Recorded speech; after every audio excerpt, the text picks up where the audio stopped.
The video that you are about to watch is an excerpt of the original. After my long efforts in dealing with YouTube's copyright management system, I had to give up. I haven't given up my projects though.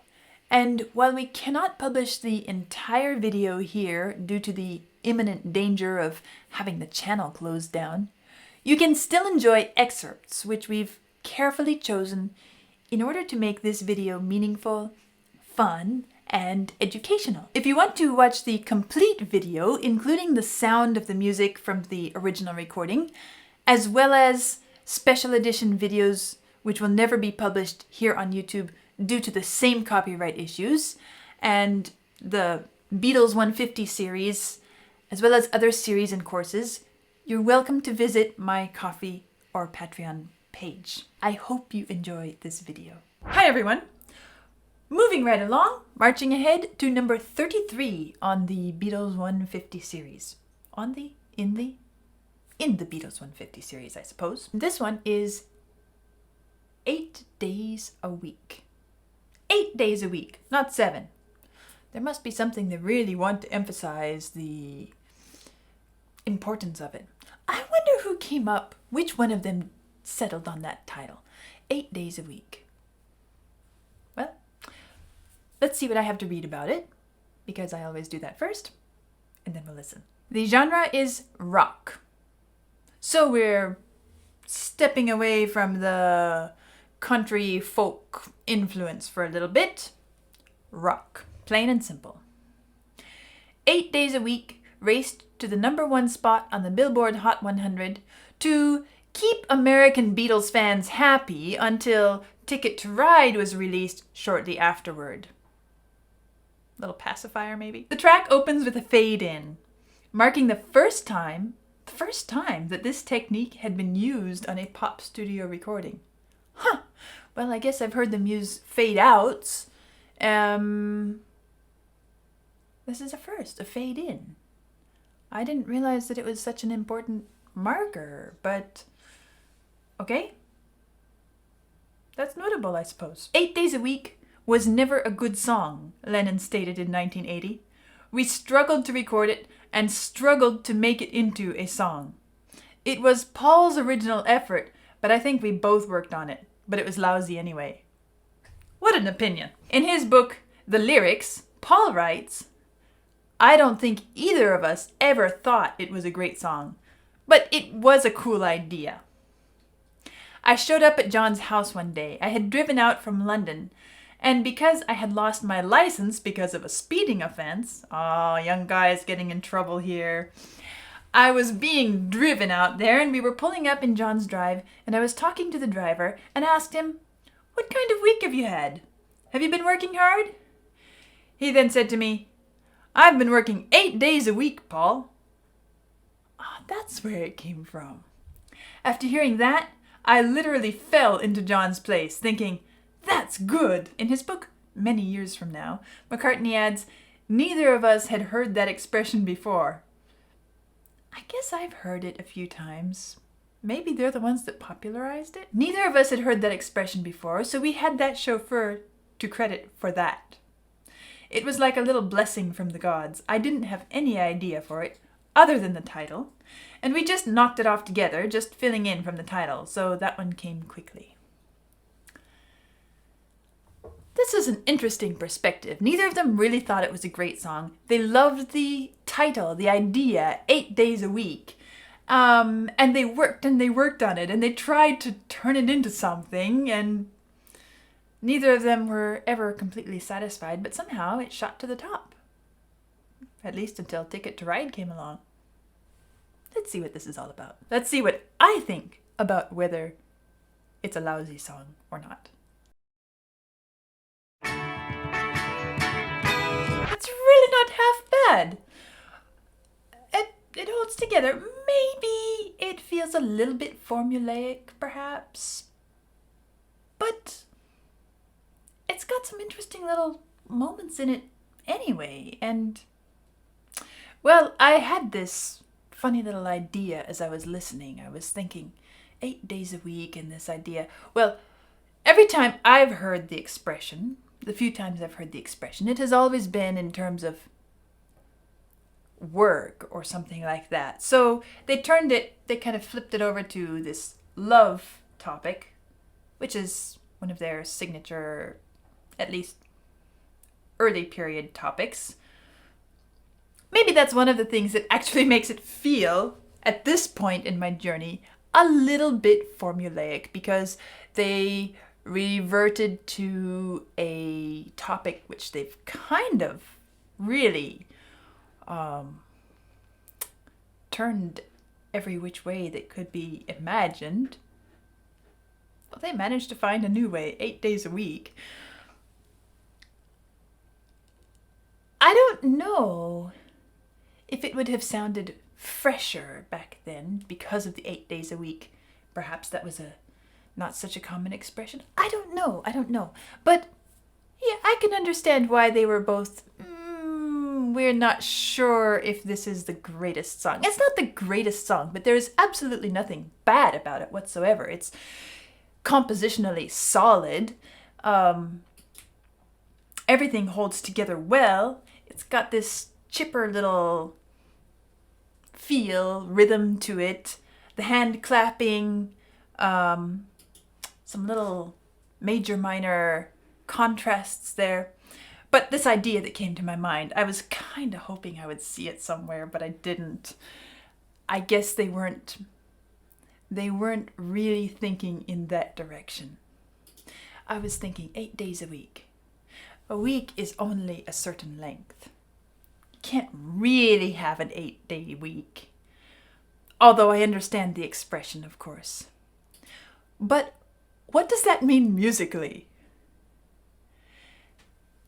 Well, if we have a bar with typically 4 beats in it, 4 notes in it, we could either change a bar to have a longer time signature to have 5 instead of 4, or we could compress the rhythm so that we could have 5 notes squished into the space of 4. And I was thinking, wouldn't it be kind of cool if they somehow managed to sneak in some rhythmic nod towards the idea?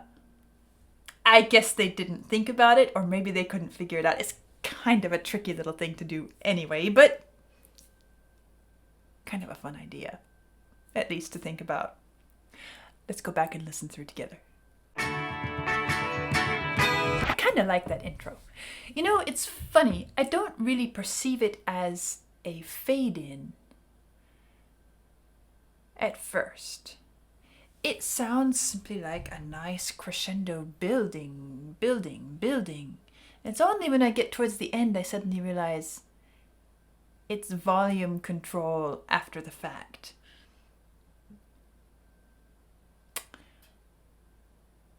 But I like the effect of this build, and the momentum.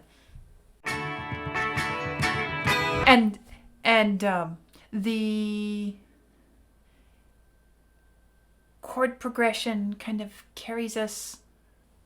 It kind of reflects it kind of quotes the first 4 bars of the verse, but it's in such a different rhythmic and textural arrangement that it feels a lot different. It sounds a lot different, but there's actually a sort of a connection between the two. If we look at this, that's a D chord. This is a D chord. Okay, the first bar.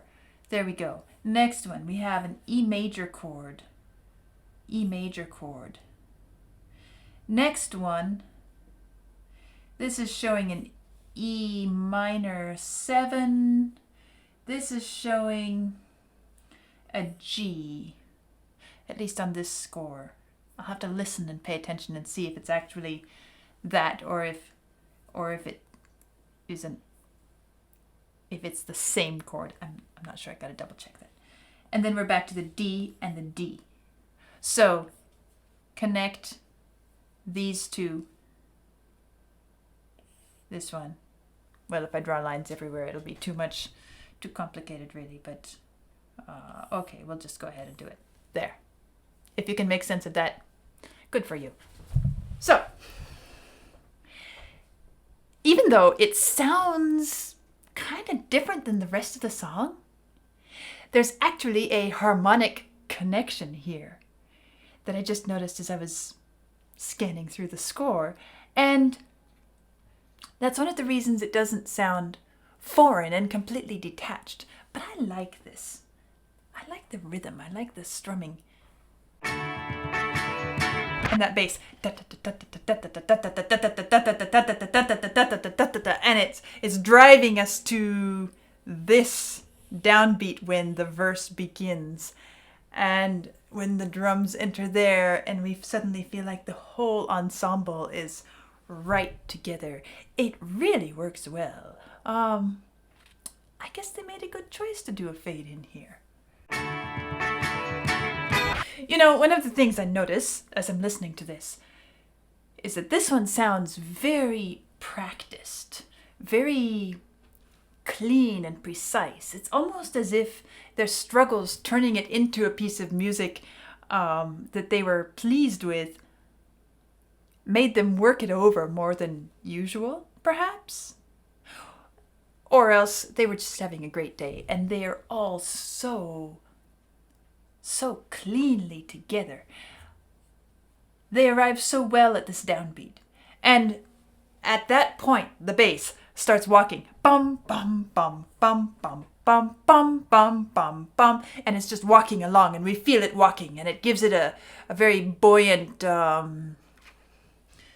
moving forwards feel. But it's not just the bass. It's this little guitar syncopation happening here, which is kind of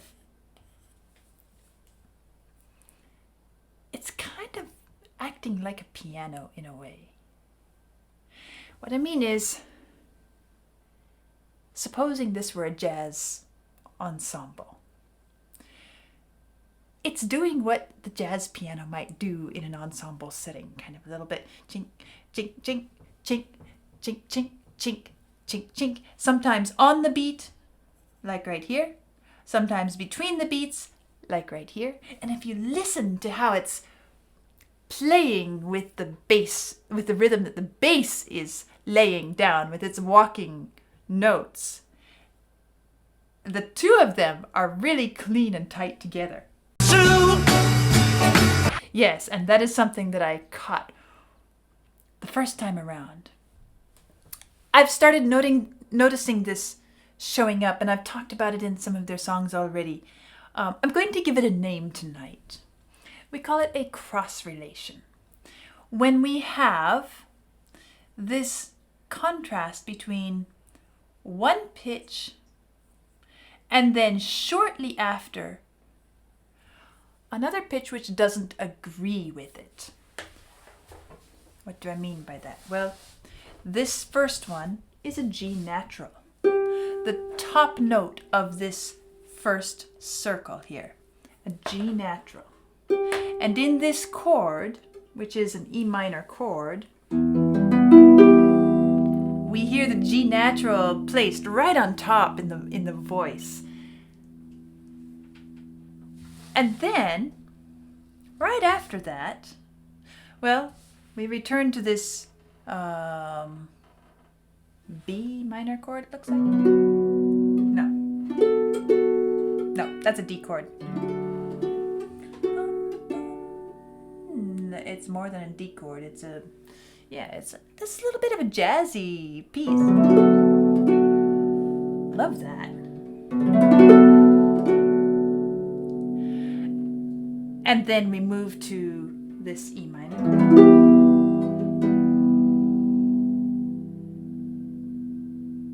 It's got an extra note added in there as well, right? Yeah.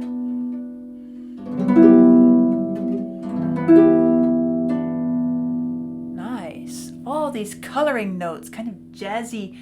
But this piece of music sounds so clean. We don't really pick up on the jazzy extra notes added to the basic triads until we start tearing it apart a bit. So, what was I saying? Let me get back on track here. cross relation. We have this G. And then the next time it comes, the same chord, the same luscious, and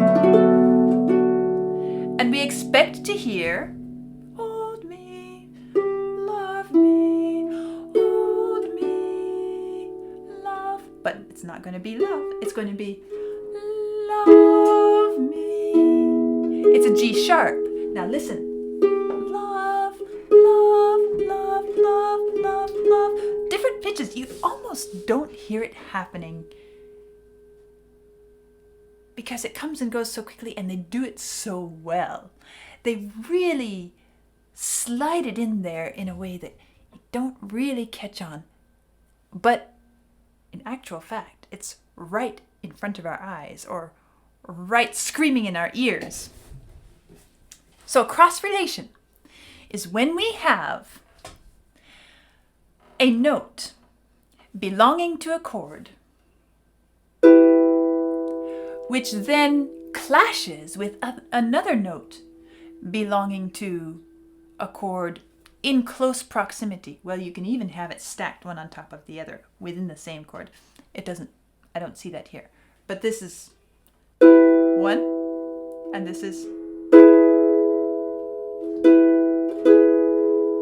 And so we have this disagreement, this harmonic disagreement, or what we call a cross relation, where you hear that harmonic dissonance in close proximity one to the other, and it adds this delicious little bit of spice. I noticed that this was a strong feature of this song going through. It shows up here, and as I'm going through the rest of the piece, I might try to look out for any other instances of it to show you how prominent it is in this arrangement. But listen to how this sounds again. Hold me, love me. It happens on the love. The first love versus the second love. Hold me. Hold on. Here's one, a bit more hidden, but it still is a cross relation. Bum, bum, bum, bum, bum, bum. All right, here we have our E major chord. Now this time it's not in the melody, which is why it's a little bit hidden. But look down here in the guitar. It's playing a G sharp because it's E major. Now look what happens in the very next bar. We switch to a G major chord. And here, for a G major chord, we must have a G natural. Again, two notes right next to each other, set neighboring bars, and they clash harmonically with each other. That is a cross relation. Strong feature of this piece. Love you every. That's a cool line. I like it. Suddenly, they are locking into one of their harmonic features, which I noticed early on in this journey, commented on a bit. I haven't said much about it lately.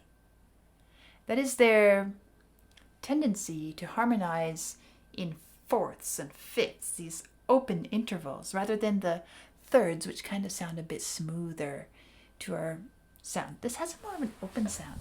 8 days a week.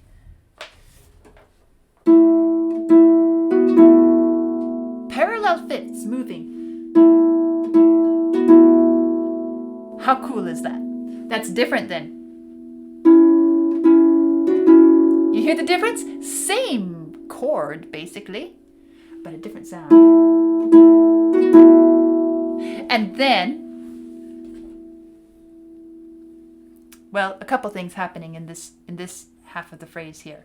First of all, they've been going along syllable by syllable by syllable, note by note by note. I guess they did 8 days a week, right? So a few notes kind of tumbling down on week. But then, what is this? I love you. Let me check.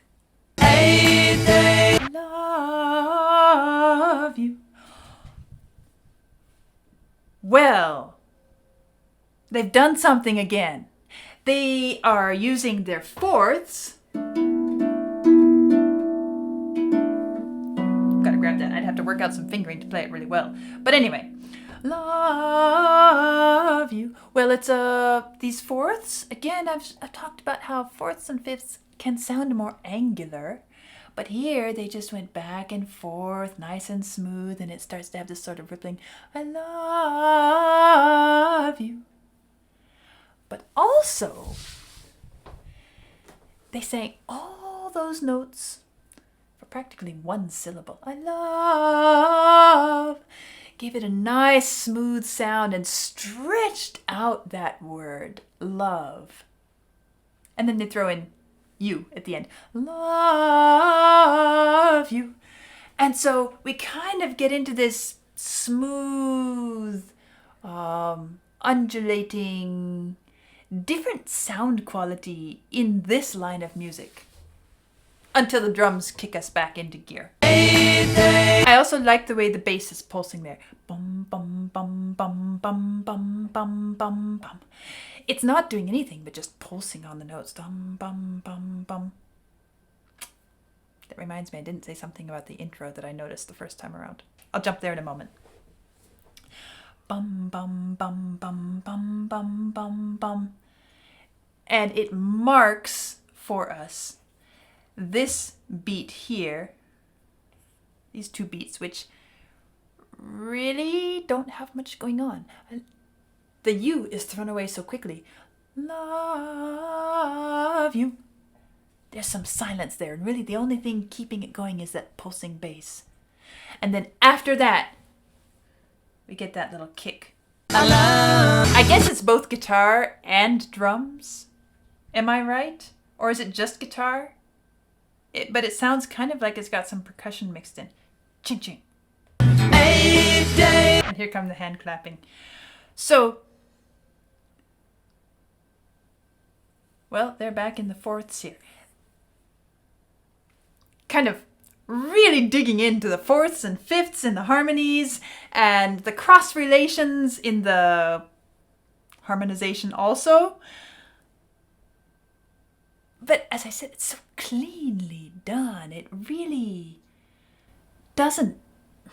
Something like this could easily sound sloppy because fourths and fifths are rather exposed. You have to be really clean, and they're moving so cleanly.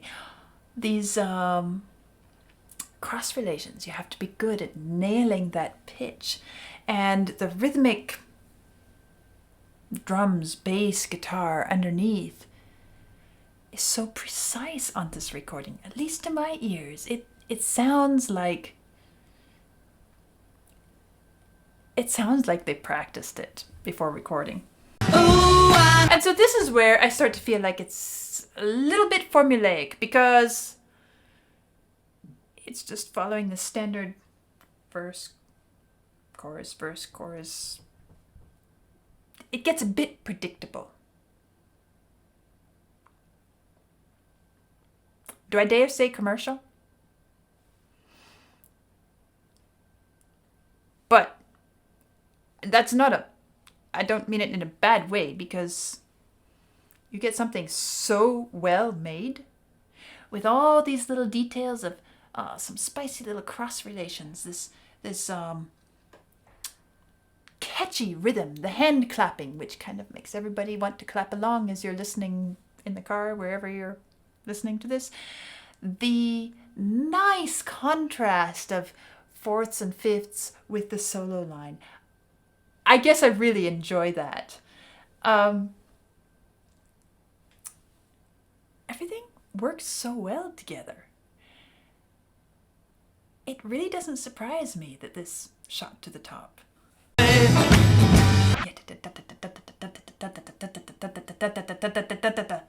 However many times it goes. So, what was I going to say about the intro? This is a good moment to say it now because it's kind of the outro too. Another interesting compositional feature, which has an actual name, we can stick on it, we can label it, because we find it often enough in music that we want to be able to identify it when it happens, is what this bass is doing here. Playing this same note. You see you don't have to read music for this. You see it's the same note over and over and over and over and over and over and over and over and over and over and over again. Well, on top of that, we have chords changing. Chord, this one's different, back to this one's, and this one's different. You see, it's changing. So the harmonies are changing on top. But this note underneath stays the same. It can be repeated many times. It could, if it's an instrument that can sustain, it can simply hold it. We call it a pedal note. Guess why? Because on the organ, you have these pedals that your feet can press, which give us these deep bass power notes, maybe I'll call them. Kind of like power chords, power notes. And you can set your foot on a pedal and just hold it there and let your foot rest there, and the sound comes pouring out of the organ as your fingers are playing along, doing other things, all unrelated stuff really. It has a certain effect. It's this powerful grounding effect. This guitar is doing a sort of pedal note. And that's one of the reasons it builds this suspense, this energy. If the instruments above it were all playing the same chord, it would be rather dull.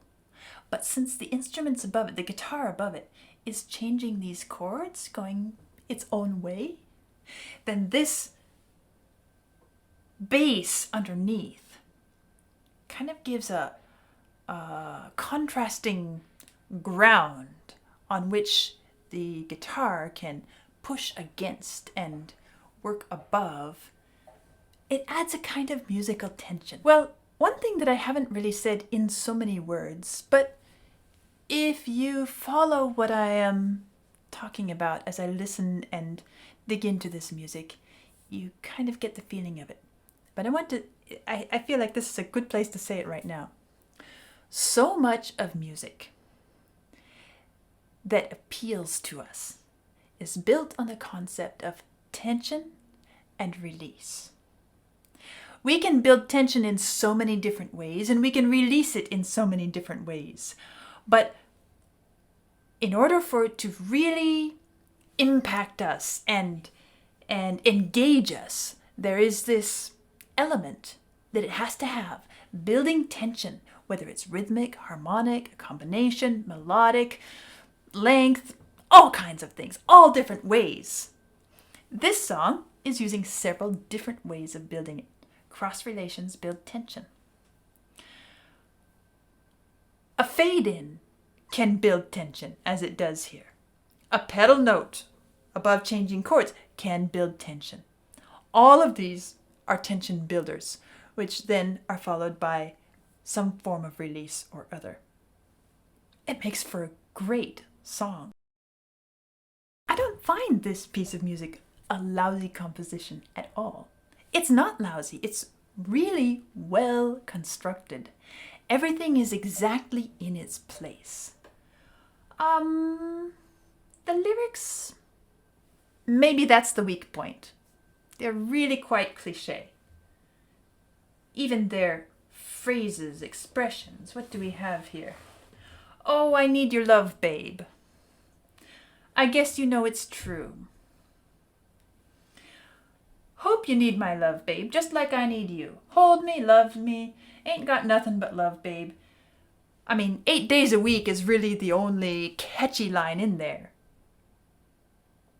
In a way, that builds its own kind of funny type of tension, mostly because we are waiting for something catchy. And finally, on 8 days a week, we at least get to hear 8 days a week. I guess I would point to the lyrics as the weakest point of the entire composition. But musically, it's great. Well, 8 days a week. There we have it. Maybe this is what the song that made that phrase popular enough that I've heard it in my own life. I don't know. I'll see you next time.